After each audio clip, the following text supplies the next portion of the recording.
body language, standing up and sitting down, and good manners. Hello and good day to Dr. Zakiri and also my fellow friends. My name is FAATHIMA AZZAHRA binti ROSLI 248612 from Group C Litigation and Mooting. I will be presenting to you regarding etiquette in mooting on the part of good manner. First of all, we will present our finding on the matter of body language. It is one of the important things to be applied in mooting. According to Oxford English Dictionary, body language is defined as the movement and gestures of the body that communicate to another person non-verbally. It is also known as the process of communicating what you are feeling or thinking by the way you place and move your body rather than by words. There is 3 types of body language. They are gesture, facial expression, and stance. Gesture is a posture or movement of the body, or can be said as an action expressive of the sentiment or passion, or intended to show inclination or disposition. For facial expression, it is a form of non-verbal communication in which an effect display is communicated via the face, the musculature of which is sufficiently complex to enable a vast range of expressions to be conveyed. While stance means the way in which somebody stands. Hand gesture is one of the parts of body language. It comes to us naturally, but as a mooter, we should know how to control its movement in order to secure the professionalism in advocacy. It plays important role in communicating powerful message in mooting.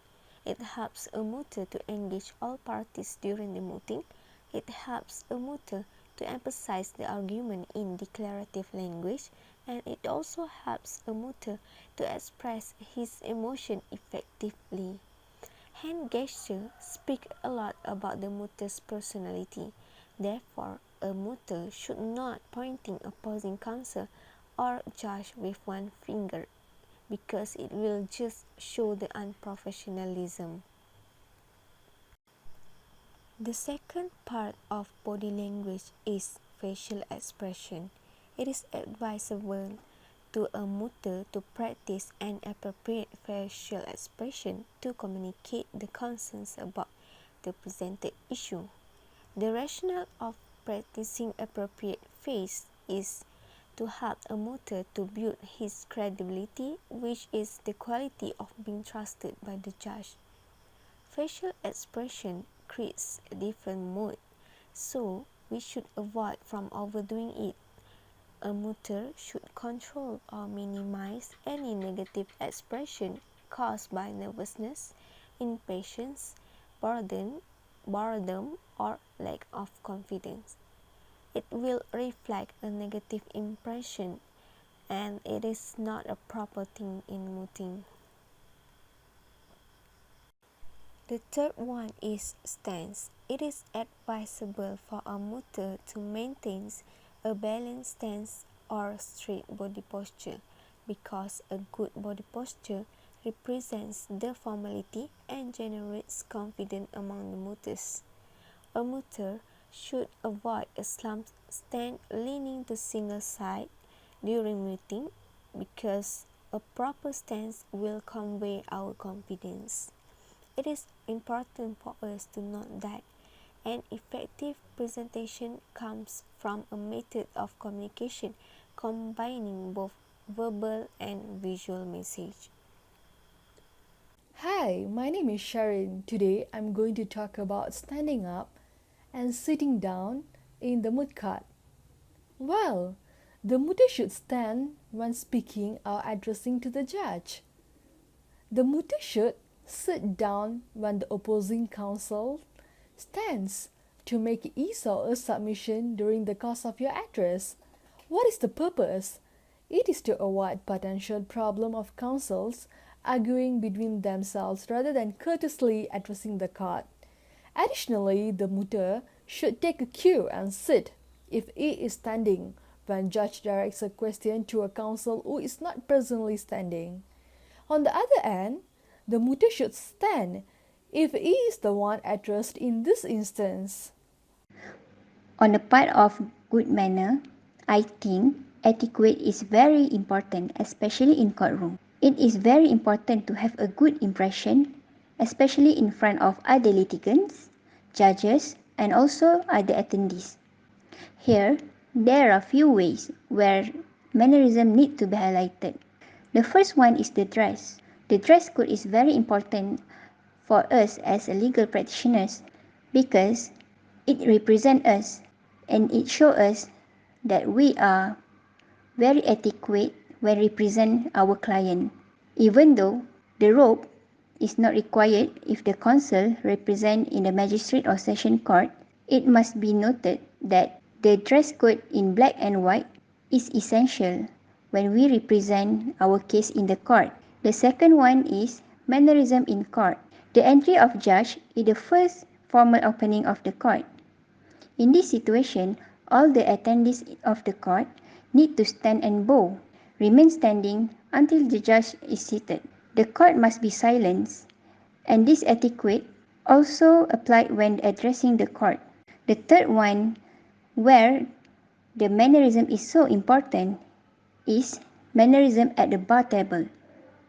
The place of the counsel is in front at the bar table, and no personal objects are allowed. Only necessary documents and references need to be on the bar table for the representations cases or the presentation's purpose. Thus, at the bar table, the senior counsel is given a priority to be seated on the bar table, whilst the junior counsel usually will sit at the bench and must always give away at the bar table to the senior. The counsel are required to bow whenever they leave and return to the bar table. In this situation, the counsel, no matter the counsel is the senior or the junior, they are required to bow whenever they leave, and they are not allowed to leave without any purpose and simply speak to the accused at the dock without the permission by the court. Fourth is how to address to the court. Usually, the common address that we always heard when we were in court is Tuan or Puan Hakim Mahkamah Session. In magistrate, we do not call the magistrate as Tuan Hakim. We only call them as Tuan or Puan Magistrate. Thus, the common address in the magistrate court is Tuan Magistrate atau Puan Magistrate. Saya, dalam kurungan sebutkan nama, adalah peguam bela kepada tertuduh. The second one, if a counsel wish to call upon his partner during the proceeding. In this situation, the counsel will call his partner as rakan saya yang bijaksana mewakili tertuduh yang kedua. The third one is if a counsel did not present to the court. The common address is Tuan Hakim Mahkamah Session. Saya menyebut bagi pihak peguam bela tertuduh yang pertama, kedua dan seterusnya yang tidak dapat hadir kerana. And lastly is the language in court. As a legal practitioner, an appropriate court's language is essential during the court proceeding. Usually, a prosecutor use "May please your honor" or dengan izin Arif when the counsel wishes to introduce the defense counsel. The counsel must use the address or language "My learned friend" or rakan pembelaan saya yang bijaksana. If the counsel request is granted by court, the language of the court is "Much obliged, Your Honor." Or, when the counsel is disagree, the language that must be used is "With respect to my learned friend" or "With respect, Your Honor, I... And lastly, when the prosecutor or defense counsel wishes to move to new topic during trial, the language that must be used is "With your honor's leave, I will now move on to the new topic during trial, or I will now move to the another situation or whatsoever. Thank you so much.